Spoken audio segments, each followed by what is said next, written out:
Welcome to another episode of Nothing Good After Midnight. I'm your host, Desiree, and let's see what fun we can get up to tonight.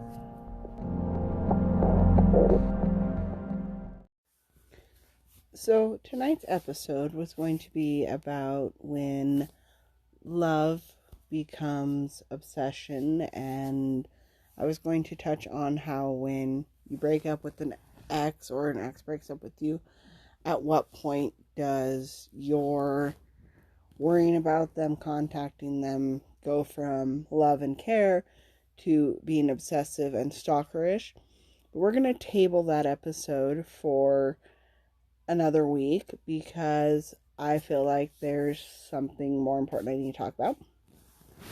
So as you all know, I am a very big advocate for talking about your mental health, bringing things up, just being real about the different things that different mental illnesses can do and how they can affect you.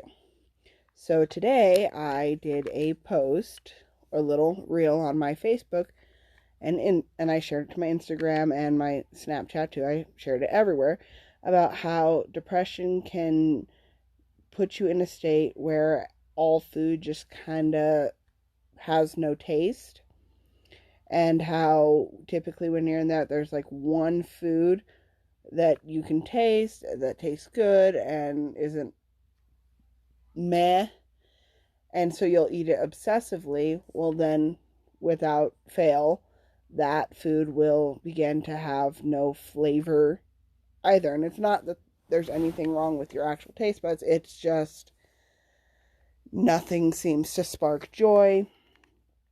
So food just doesn't quite taste the same.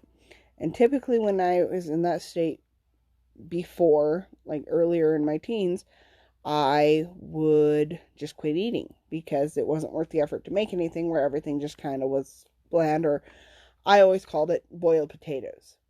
It just tasted like plain boiled potatoes, no seasoning, nothing, just very bland.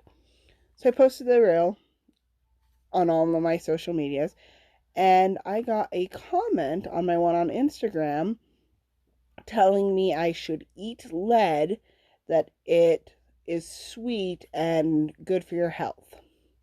So we're going to talk about that and those kind of bullying comments. And naturally, I reported the comment, but before I reported the comment, I took screenshots so that, I could call the person out, and I made a reel addressing that and how you shouldn't let comments like that get to you.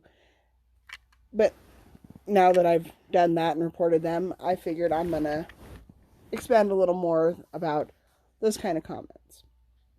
See, the thing with those kind of comments is these people aren't happy themselves. You know they're not, because if they were happy with themselves, they wouldn't feel the need to try to encourage people to kill themselves. In case anyone didn't understand, his comment, that's what he was saying, is to kill myself because I said nothing tasted right now. And that's a very problematic thing, that people feel okay commenting those kind of things, because you know for a fact that they would not have the audacity to say those kind of things to you, to your face.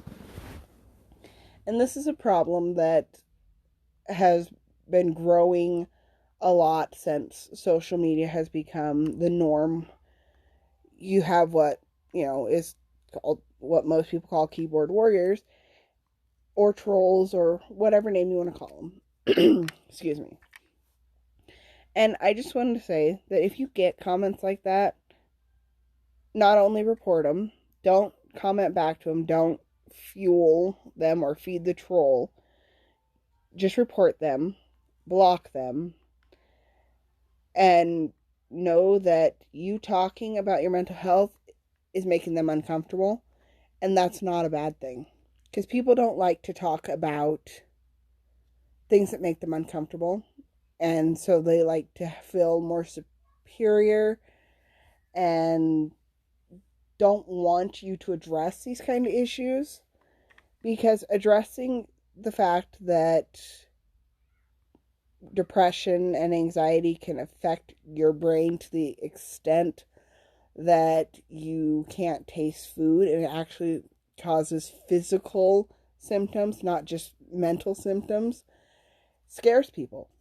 A lot of people have a hard time dealing with the idea that something that they want to say is just in your head, just something you do for attention is just made up, can actually have real physical symptoms.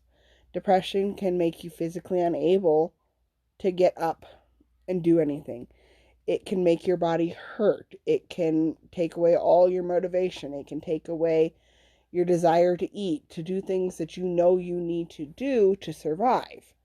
And that scares people. People don't want to hear that these mental health issues are real things. People like to live in a bubble that it's in your head, but when they say that, they think, oh, well, you're just making it up. When the truth is, all sickness starts in your head. It's in your body. It's, something that your brain triggers, something that's off. Even diabetes, the chemicals are off. So in a way, it's in your head, it's in your body. So it's, a sickness. All sickness could be, put down to being in your head. So I know that I make a lot of people uncomfortable with how much I talk about my mental health, my fight with depression, my fight with anxiety, PTSD, which now I realize isn't just PTSD, it's CPTSD, which is complex post-traumatic stress disorder, which instead of coming from one trigger comes from a lifetime of traumatic experiences that make it to the point that you can't express your emotions effectively. I would say correctly, but I don't think there's really a correct way to express your emotions. But you have issues expressing your emotions. You get angry out of the blue, and it causes a lot of issues that sometimes get labeled as bipolar. And the difference between bipolar and CPTSD is that CPTSD will not respond to any meds. There's no meds that you can take for it.